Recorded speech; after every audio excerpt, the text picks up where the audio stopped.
Hello, welcome back to Drinking by My Shelf. My name is Emma and this is Balancing the Books. Before we get started with the books that I read and hauled this month, I just wanted to address, following on from my last video, I then looked at the list of books I read in May and noticed that every single book I read that month was written by a white author. I was contemplating not even filming the Balancing the Books video this month because of that, because in my video I'd said I need to take actual actions, and what is the point of then just uploading a video that only promotes white authors.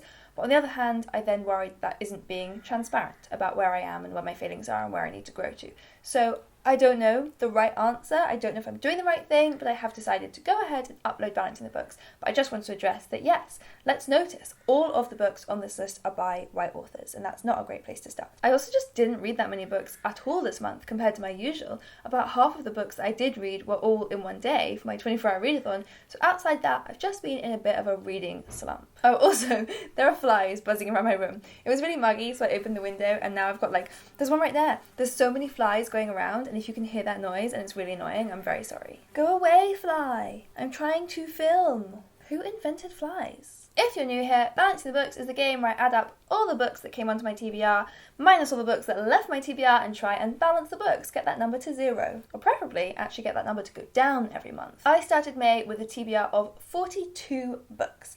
And the first book I read was called Orbiting Jupiter by Gary D. Schmidt. This was a very nice short little book. I saw this on Books and Lala's channel because she recommended it, and I liked it.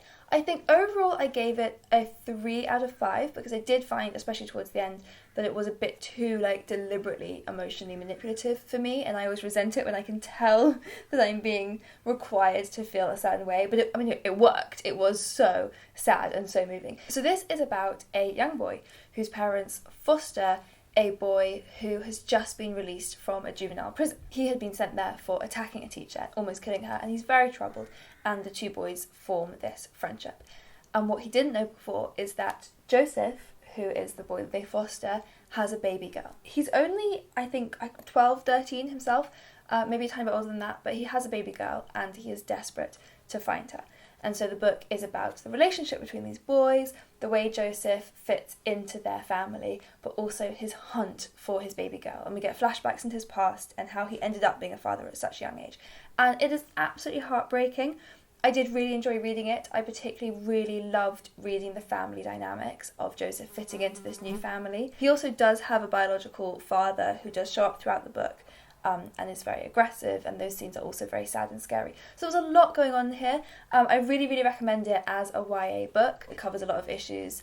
It was a really good read. I really enjoyed it. But yeah, like I said, towards the end I started to feel like I could tell a bit too much about what the author was trying to make me feel, and that's why I only gave it a 3 out of 5, but I do think maybe for younger readers that would be a higher rating. Go away, fly. God, that's an annoying noise. Okay, then I did my 24-hour romance-a-thon. So if you missed this, my friend Emma Tobias, who's another booktuber who I will link below, she sent me a TBR of her favourite romance books, and I stayed awake for not quite 24 hours because I got too tired and went to bed, but I stayed awake for as long as I could. I read all of those on my Kindle, so I don't have any of them here, and I also did have to download them specially for the video. So it doesn't really make an impact on my TBR. I hauled The Hating Game, and then I read it, and I really enjoyed it. That was, I think, my favourite book I read that day. It was the first one I read at 3 a.m, and I was so anti-romance, and then I read this book and was like, oh my god, I love romance, I'm so invested in this story.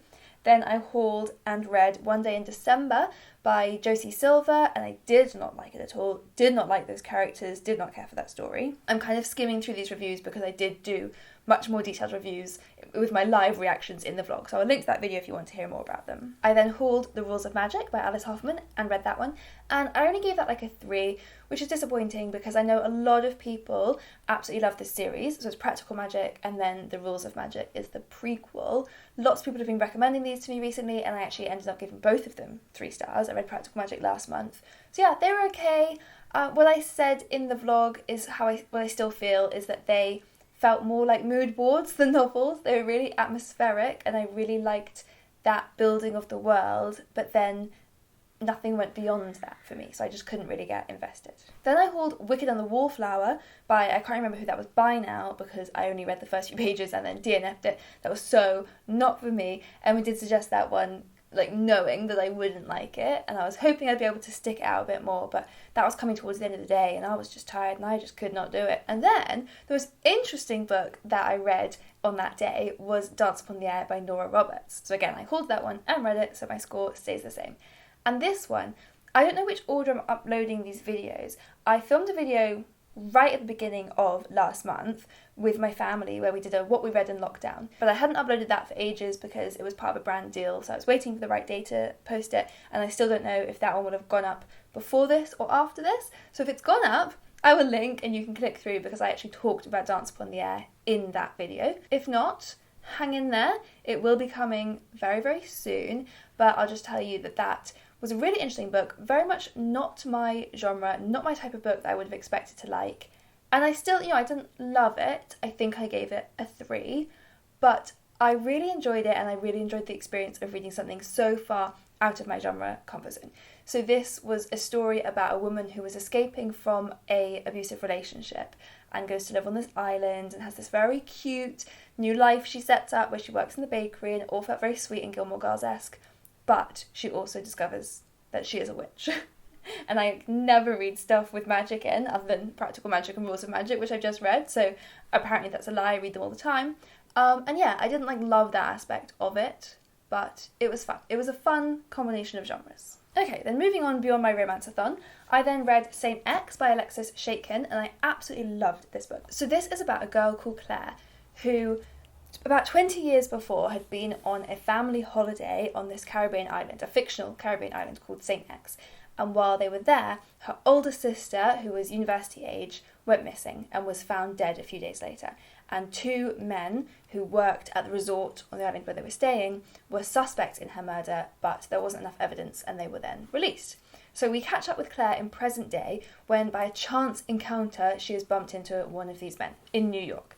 And so it opens up this whole kind of flashbacks for her, and we go back and forth a lot in time, seeing what happened all those years ago to Alison, piecing together kind of newspaper clippings, as well as exploring the relationship in present day between Claire and this man, who doesn't realise who she is, doesn't recognise her, so it is this slightly manipulative relationship. And I thought it was brilliant. I thought it was really, really good. It's a mystery, but much more important than that is the character study, and it did a brilliant job of creating such complex, real characters. So Claire is a brilliantly written character, but also the man, I've forgotten his name, Clive, I think. We learn a lot about his life before and after this incident, and learn a lot about his experience growing up in the Caribbean. And I just thought it was beautiful. It was really, really beautifully done, and I felt so attached to all of the characters. Alison as well, who is the older sister who went missing, we never hear directly from her because she dies right at the beginning, but we kind of learn about her through other people's ideas of what she might have been thinking. So it's written in this quite unusual way where some parts of it are actually written from her perspective, but we know that that perspective is an imagined perspective of the people who knew her. It's really, really clever. When it finished, I didn't even feel ready to let go of these characters because they just felt so real to me. Then I started reading a book that I had from NetGalley, which was You Will Never Be Forgotten by Mary South.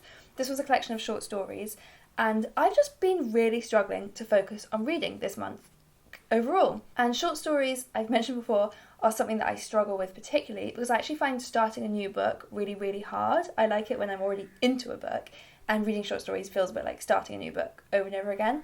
So these stories were so interesting, really, really interesting, and I do think I will go back and pick this book up eventually, but right now my head just was not in the right place for it, and so I did DNF that book for now. Then I did a reread. I found this book I'm here at my parents' house, on my childhood bookshelves. I found my copy of Twilight by Stephenie Meyer, though weirdly this isn't my copy of Twilight because my copy of Twilight had the hands with the apple. I don't know why we have this weird movie tie-in version or where it came from, but yeah, I reread this. I was buddy reading it with Monica Kim.